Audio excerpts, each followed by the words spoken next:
This episode of The Young Turks is brought to you by Audible.com. It's not just Mitt Romney who has a huge problem with his support of individual mandates for health care, but the guy who just most recently declared for president, a guy with enormous problems of his own separate from this, but Newt Gingrich. Now, my favorite Newt Gingrich problem is that back in March, when asked, I believe by the Christian Broadcasting Network, of how he was going to explain to the American people the fact that he sort of sought to get Bill Clinton impeached, yet at the same time was having an affair of his own, said, I'm going to paraphrase here, but this is basically it. Newt Gingrich says, hey man, here's the deal. Look, I was working really hard because I love America, and I made a mistake because I love America. So essentially, Newt Gingrich is saying, I cheated on my wife because I love America too much. I desperately want him to trot out that line at a debate, that he just loves America too much, and that's why he cheated on his wife, because that, I think, will go over incredibly well with people. But what Newt Gingrich's biggest problem may be this health care issue, or not his biggest problem. His biggest problem is that he's Newt Gingrich, and he's a total ass. Being a giant jackbag is far worse than what I'm about to read you. But this is fascinating because the idea that Newt Gingrich was a giant supporter of health care reform was something that I actually didn't know. But in his post-congressional life, it reads here, it turns out that Newt Gingrich was part of a plan with Hillary Clinton, working with Hillary Clinton. Yeah, Hillary Clinton, the 1994 giant failed attempt to reform health care.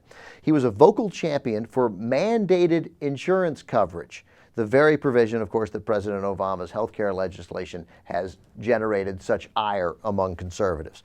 The mandate was hardly some little discussed aspect, by the way, of Gingrich's plan. Again, here reading from the Huffington Post piece for health care reform. In the mid-2000s, so we're talking like 2004, 2005, he partnered with Hillary Clinton, who was then, of course, in the Senate from New York, to promote what was then thought of as a centrist solution to fixing the nation's health care system. July 2005,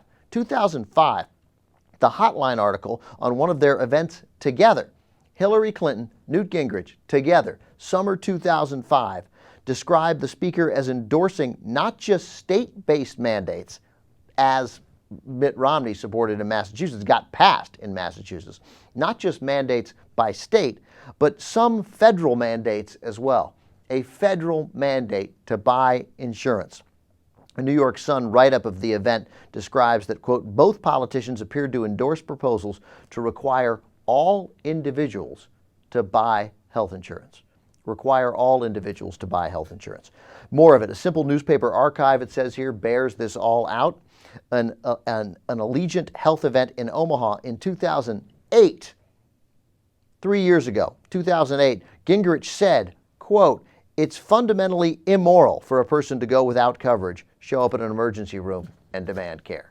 Now, there's Newt and Hillary together. 2008, immoral for a person to go to an emergency room and demand care. Then during the keynote address to the Greater Detroit Area Health Care Council's annual Health Trends Conference. Jesus, these people need to come up with better names for their events. The Greater Detroit Area's Health Council's annual Health Trends Conference. What the fuck are you guys doing? Okay, so at the GDAHCAHTC's April 2006 conference, Gingrich said he would require Americans earning above a certain income level. So you're making a certain amount of money, you're going to be required to buy health insurance or post a bond. That's just according to the Detroit Free Press.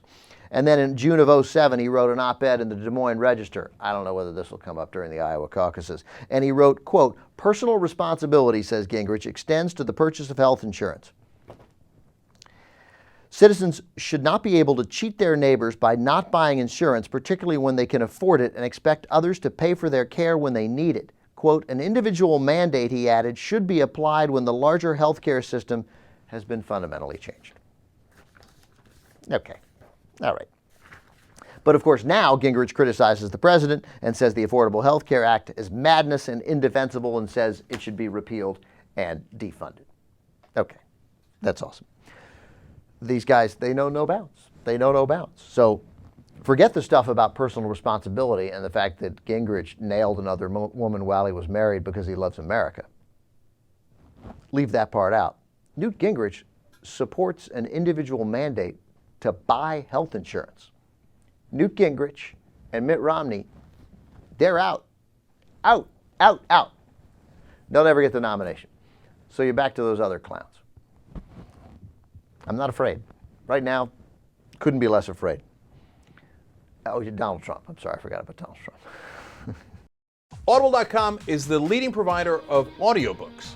In fact, they have over 75,000 titles. And you can listen on your iPod or your MP3 player. You can listen to it anywhere, at any time. It's incredibly convenient. And they have books in every single genre imaginable. You can get a free audiobook if you go to audiblepodcast.com/TYT. Totally true.